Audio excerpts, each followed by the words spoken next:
Right, so what is going on everyone? Welcome back to the channel. Today I'm going to be taking you through my current arm workout and the things that I have put into my arm training, whether that be execution techniques, exercise selection or lifting cues, those sort of things that have really upgraded and improved my arm training. As someone who fundamentally does not have good arms and has had to actively look into ways in which I can improve my training to grow my arms, as they do not grow as well as other body parts, for example my quads. These tips, advice, execution techniques, all these things have been instrumental to the progress that I've made to my arms and my arm training. So without further ado, we're going to jump into it and I'll take you through my workout. Okay, first we have a preacher curl. I love to start my arm training with a preacher curl for a plethora of reasons. Firstly, this is a prime preacher curl, so that means we can play around with the resistance profile of the movement. Therefore, I can really work on getting the muscle short in the first exercise and get that done out the way, as when we begin to fatigue, we don't want to get to the last exercise and struggle to fully flex at the top as we are tired and fatigued, but then we haven't trained our biceps in the fully flexed position, in the fully shortened position at peak concentric contraction. That is reason one. So I put some of the weight, very little, only 2.5 and then a 5 on my top set. That is kilos in that end range, just to get a little bit more load at peak, shortened at the fully flexed position, in order to get that tension shifted up into the end range and get some stimulus on the peak flexed position. Secondly, because we are on a machine, we can really get blood into the intended muscle, whereas on a free weight exercise we may get some unwanted contribution in other muscle groups, in other areas of the body, as we are not warmed up yet into exercise. So for example, this pad being on this preacher curl, we can get into position, and by controlling the movement we can minimize the contribution of, say, the shoulders from taking over portions of the movement. For example, in a dumbbell curl, to get fully flexed you form a little bit of shoulder flexion to get the bicep fully short. On this machine we can do so in that fixed position, as our triceps are dug into the pad to create counterforce with, of course, the flexion at the elbow. This means that more tension can be placed and emphasized on the bicep muscle as opposed to the shoulder, for example. And if we are training properly and we are not throwing the weight up and using momentum, we can really minimize any shoulder flexion and therefore any contribution of delts to this bicep curl. Leading on from that point, of course, because we are supported, we can really slow down that eccentric and really keep the tension on the bicep. Whereas, for example, on a free weight exercise such as a dumbbell curl, as you come down, it is quite easy to let your shoulder drop once it is flexed upwards and let the relaxing of the shoulder from a flexed position take away from the active range of motion of the biceps. This is not the case on a preacher curl. So all those things, they're the setup, execution and reason for exercise selection. In terms of sets and reps, I train in a pyramid style of training. That's how my coach Brad has me train. I'll do 5 by 15, 7.5, 10, 12, 15, and I'll do a top set of 20 kilos each time, keeping 2.5 kilos on that end range like I said before, and then the top set making that 5 and then 15 on the mid range,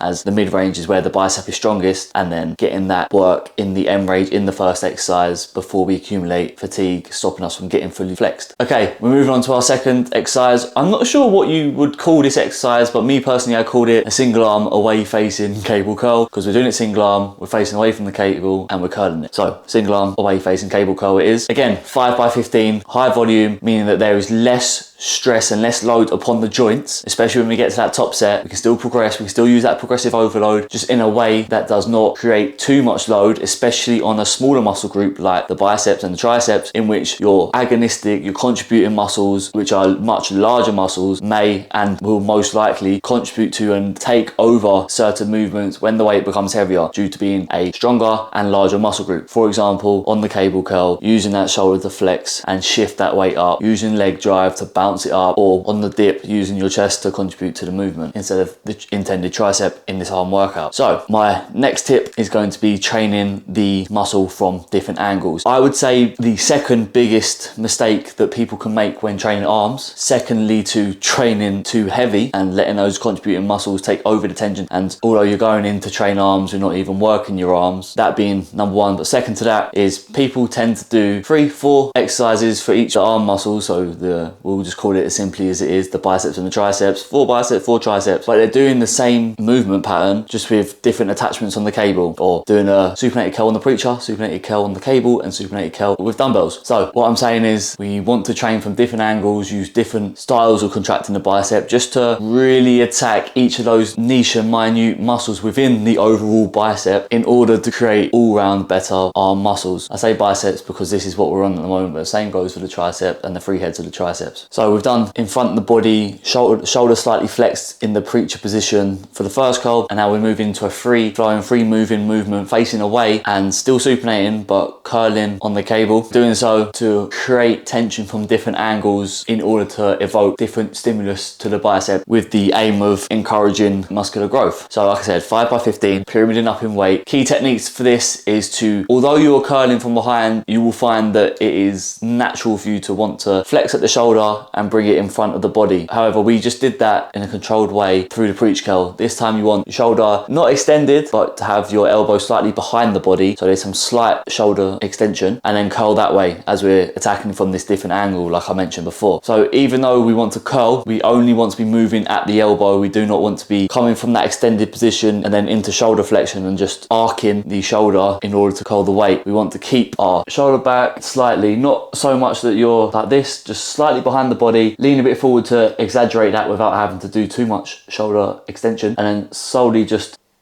curl through the elbow. Okay, my method of arm training is a 2 bicep, 2 tricep, 1 bicep, 1 tricep. 6 exercises in the manner of 2, 2, 1, 1. We've attacked the biceps, quite a bit of volume, given a little break before we hit them again for the final exercise. So we're moving into rope extensions. I say rope extensions, the video does not show a rope extension. It shows me doing it with 2 D handles, as my gym is currently under renovation, as you will be able to tell from the lack of decor in certain areas of the gym. And doing so, I think they've thrown away some of the ropes in order to get new ones, but currently ropeless. Either that or someone has taken it home or eaten it. I may do using these D handles, just grabbing them, and because the D handles are free flowing, we can get the separating of the wrists at the bottom of the movement to fully flex the tricep regardless, although it's slightly less comfortable than using a rope. Again, same theme here, 5x15, depressing the traps and the shoulders so that as we come up, we do not want to be flexing traps and elevating the shoulders, as these will, like I mentioned before, bigger muscle groups will take over the movement in that beginning range, in that length and range. The length and range and the eccentric of the movement is where you're going to make the most muscle growth. So we do not want to be taking away any tension and therefore leaving any potential stimulus and growth on the table by, like I said, taking tension off the triceps by elevating the shoulders. So depress shoulders to keep the whole movement through the elbow. Elbows at the hip, slightly forward, and just extend at the elbow like I mentioned before. And like I mentioned previously, separating the wrists at the bottom, twisting out, really flexing at the peak contraction to get a fully contracted tricep. This brings me on to my next tip, and a very, very important thing that is a very obvious thing but very broadly neglected in arm training, and that is fully contracting the muscle. I said with the preach curl, we're loading that end range to fully contract. Even if you don't load the end range, you still want to fully contract, and this is proof in the pudding here. Really extend the elbow, really fully contract, because you will notice if you do not control your changes in direction, so the fully lengthened, like I said, keeping the shoulders depressed to keep tension on the tricep, and the fully shortened, so the fully flexed where your elbow is fully straight and you're getting that squeeze on the muscle. When those things are not controlled, you'll find people swing up like this and swing down like that. When you're swinging down quickly, you're not fully extending, coming a bit short. Even if you're controlling your movement, the movement gets hard at the bottom. So don't just neglect that to get your extra rep. Really squeeze the tricep at the bottom of the movement. Really extend the elbow, really flex the tricep muscle in order to get the most out of your tricep training. And that is why it is not only convenient, but imperative to mention that fully flexing and fully squeezing at peak contraction is a massive, massive thing for getting the most out of your arm training. Once I have got that final rep out of my tricep extension, you'll see I'll grab a bit higher and I push out a few more reps. This is called creating a mechanical advantage, as I cannot get completely short anymore. I cannot completely flex. Like I said, this is very important in arm training. I cannot completely flex my triceps anymore. Therefore, to get out a few more reps and get some more out of this set, I'll grab a bit higher, whereas it is easier for me to get short now as I've decreased the range of motion that the triceps are working in just to get a few more reps. This is called a mechanical advantage. So I am dropping the range of motion to make it easier as a way of getting more out of my training and training beyond failure. We spoke about load before and keeping tension on the intended muscle, the smaller muscle of the biceps and the triceps. Now moving to a machine dip. Of course, you can train machine dips as a great way of training your chest, but it is probably the best way of getting load onto your tricep also. I said getting load, but that does not mean loading it in the same way that you would do on a regular chest focused dip. It is different. Setup techniques. You want to stand more upright than if if you were to do a chest dip, a chest focused dip, you would lean in a bit more to get a greater range of motion of the pec, greater lengthening of the pec, but we want to minimize this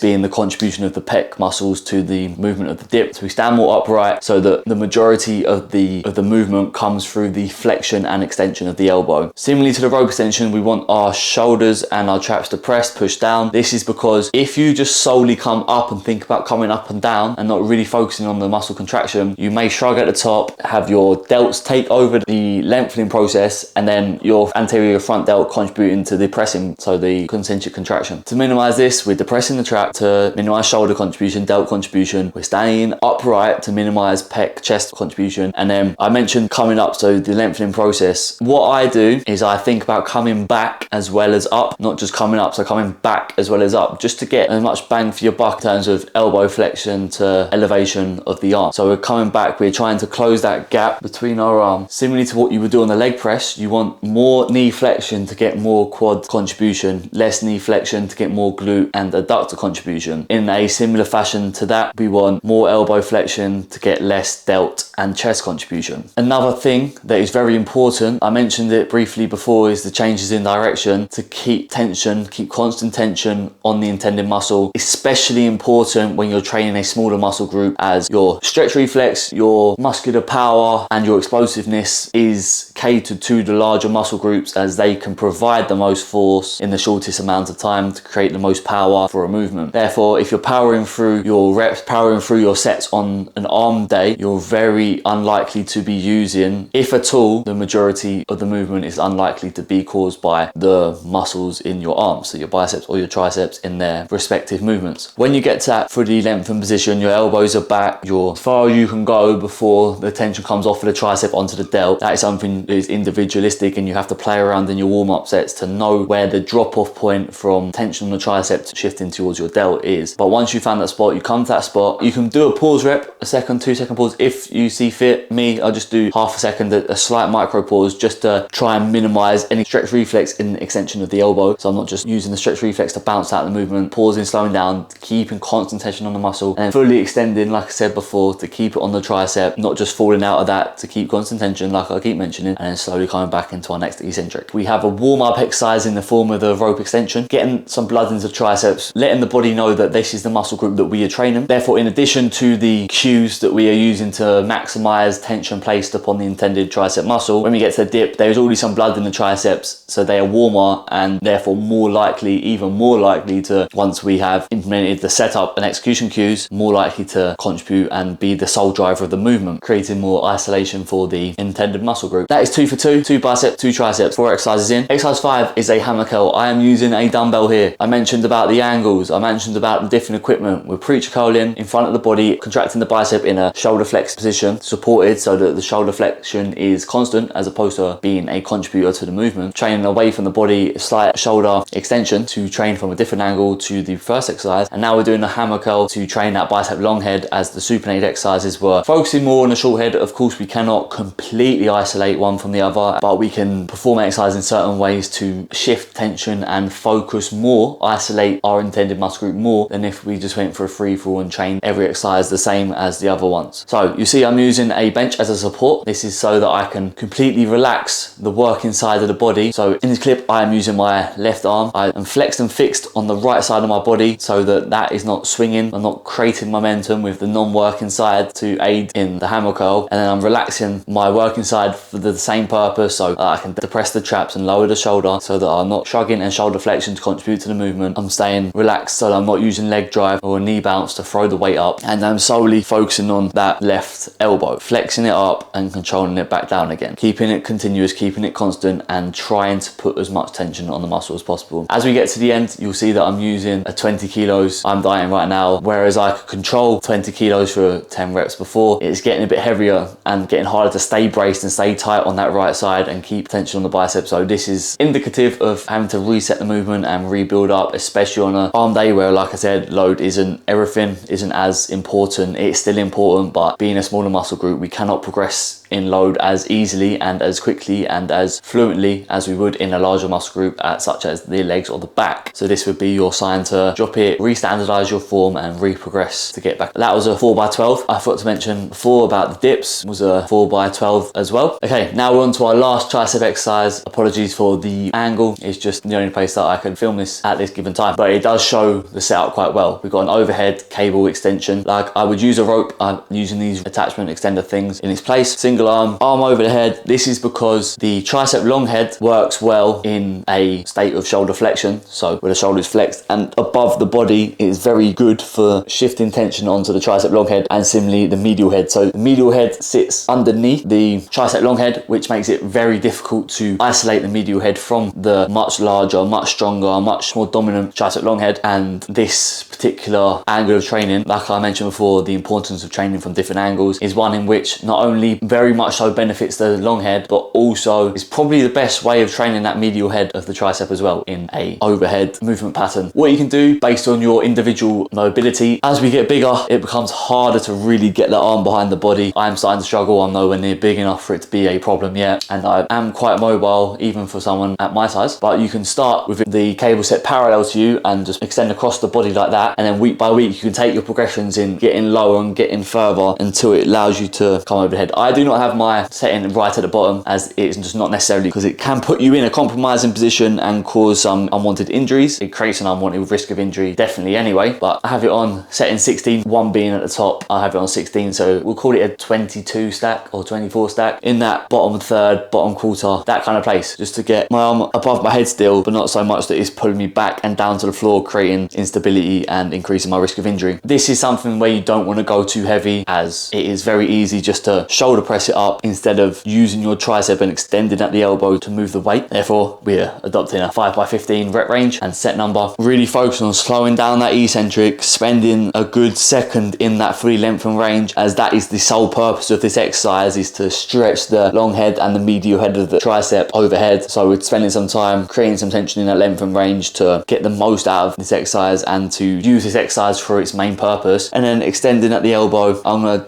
kneel down here. It's very easy to come short just because the way the cable works, it gets harder in this little range here, which is not completely ideal, but at the same time it just means you have to stay a little bit light and really think about extending at the elbow and really flexing that tricep muscle, and not just cheaping out of the movement and using a partial range of motion, partial growth. The reason why I have this so late in the workout is because, similarly to how I mentioned with the tricep dip, the same thing goes for this one, especially because it is a compromising position. We'll have it later in the workout, so we don't need as much load, therefore being safer and a lot smarter in our exercise selection. And then similarly to the before mentioned dips, by having the blood already in the tricep, by already having the arm warm, the triceps are more likely to contribute more and be the dominant driver of the movement, as opposed to the delt muscles in that overhead position. Okay, that is it for the arm workout. I train arms and hamstrings, so I'll move on to 3 hamstring exercises after this, but this is not what we're covering in this video. This video is just about taking you through my arm workout and how I have adopted, used, implemented, trained certain ways, and just all these different things that I've added into my arm training that have really improved the quality of the training and really improved my arms and my physique as a result of this. I hope you did enjoy the video. If you did, be sure to leave a like, subscribe to the channel if you haven't already. 2 uploads a week. We are giving with this content at the moment, my weekly vlogs leading up to my first ever bodybuilding show, and then some complimentary content as well in the form of these training walkthroughs, which I was doing a lot beforehand, and other daily tasks and life like the full day of eatings. So like, subscribe to the channel if you haven't already. Click that notification bell so you don't miss when we upload. 2 a week at the moment. Wednesday, Saturday is when we are uploading. Leave a comment down below if there are any things that you want to know about this training, any questions you may have about this video, if you found these tips useful, or if there are any other workouts that you would like me to cover in future videos. Share this to a friend, help everyone to grow their arms, support the channel, support me, and I will catch you in the next video.